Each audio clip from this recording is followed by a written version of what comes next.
কাঠঠোকরা পাখির জিহ্বা কেন এত লম্বা? একবার ভাবুন তো, এতটা সুন্দর করে কে এদের সৃষ্টি করেছেন? এদের জিহ্বা নাক থেকে শুরু করে খুলির ভেতর ঘুরে মুখ দিয়ে বেরিয়ে আসে, আর এই জিহ্বার কারণে গাছে ঠোকরানোর সময় কাঠঠোকরার মস্তিষ্কে কোনো আঘাত লাগে না। প্রতি সেকেন্ডে অন্তত 20 বার কাছে ঠোকর দেয় এই পাখি, তাও আবার একটা গাড়ির গতিতে। এই অবস্থায় কাঠঠোকরার নিজেরই মস্তিষ্ক কিভাবে ঠিক থাকে সেটাই আজব রহস্য। কিন্তু কিভাবে সেটা ঘটে? এছাড়া আর কি কাজে লাগে কাঠঠোকরার এই লম্বা জিহ্বায়? কাঠঠোকরার জিহ্বা এতটাই লম্বা যে অন্য আর কোনো পাখিদের মধ্যে এত লম্বা জিহ্বা দেখা যায় না। এই জিহ্বা দিয়ে তারা গাছের ছালের ভিতরে লুকিয়ে থাকা পোকামাকড় ধরে খায়। কিছু কাঠঠোকরার জিহ্বা তাদের ঠোঁটের চেয়েও 3 গুণ পর্যন্ত লম্বা হয়। প্রশ্ন উঠতে পারে, যখন এরা জিহ্বা ব্যবহার করে না তখন এই লম্বা জিহ্বা কোথায় থাকে? এর উত্তর জানলে বেশ অবাক হয়ে যাবেন। জিহ্বাটা শুধু ঠোঁটের ভেতরে থাকে না, এটা তাদের মাথার খুলির ভেতর পেঁচিয়ে থাকে, অনেকটা কুশনের মতো, যা তাদের মস্তিষ্ককে রক্ষা করে। এ কারণেই কাঠঠোকরা এত জোরে গাছে ঠোকর দিলেও তাদের মাথায় কোনো সমস্যা হয় না। কাঠঠোকরারা যখন গাছে ঠোকর দেয় তখন তারা খুব জোরেই আঘাতটা করে। কিছু প্রজাতির সেকেন্ডে 20 বার পর্যন্ত ঠোকর দিতে পারে। সারা দিনে তারা অন্তত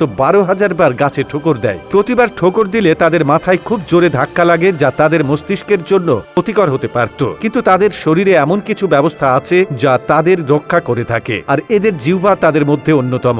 লম্বা জিহ্বাটা তাদের খুলির পেছন দিক থেকে শুরু হয়ে মস্তিষ্কের চারপাশে থাকে এবং সেফটি এয়ারব্যাগের মতো কাজ করে। এতে করে ধাক্কার জোরটা কমে যায় আর মস্তিষ্কের ক্ষতি হওয়ার সম্ভাবনাও কমে যায়। কাঠঠোকরার জিহ্বার গঠনও অন্যরকম, আমাদের জিহ্বার মতো নয়, যা কিনা বেশিরভাগই মাংস দিয়ে তৈরি। কাঠঠোকরার জিহ্বার ডগা শক্ত আর চোখা হয়, যা দিয়ে তারা কাঠের ফাঁক থেকে পোকামাকড় বের করে আনে। কিছু প্রজাতির জিহ্বায় আবার ছোট ছোট কাঁটা থাকে, যা শিকার ধরতে সাহায্য করে। কারো কারো জিহ্বায় আঠালো লালা থাকে, যা দিয়ে তারা পোকামাকড়কে সহজে আটকে দিতে পারে। তবে দিন শেষে এই লম্বা জিহ্বায় যে তাদের মস্তিষ্ককে রক্ষা করে সেটা এক অদ্ভুত ব্যাপার। বিজ্ঞানীরা দেখেছেন কাঠঠোকরার শরীরে এমন কিছু জিনিস আছে যা দিয়ে তাদের টিকে থাকা সম্ভব। তাদের খুলিটা বিশেষভাবে তৈরি, হাড়ের ভেতর স্পঞ্জের মতো একটা স্তর আছে, আর জিহ্বা তো আছেই। এই সবকিছু মিলে ধাক্কাটাকে শোষণ করে নেয় তারা। জিহ্বা অনেকটা সিট বেল্টের মতো, যা মস্তিষ্ককে ঠিক জায়গায় রাখে এবং নড়াচড়া করতে দেয় না। আমাদের মতো অন্য প্রাণীদের ক্ষেত্রে মাথায় জোরে ধাক্কা দিলে মস্তিষ্ক খুলির ভেতর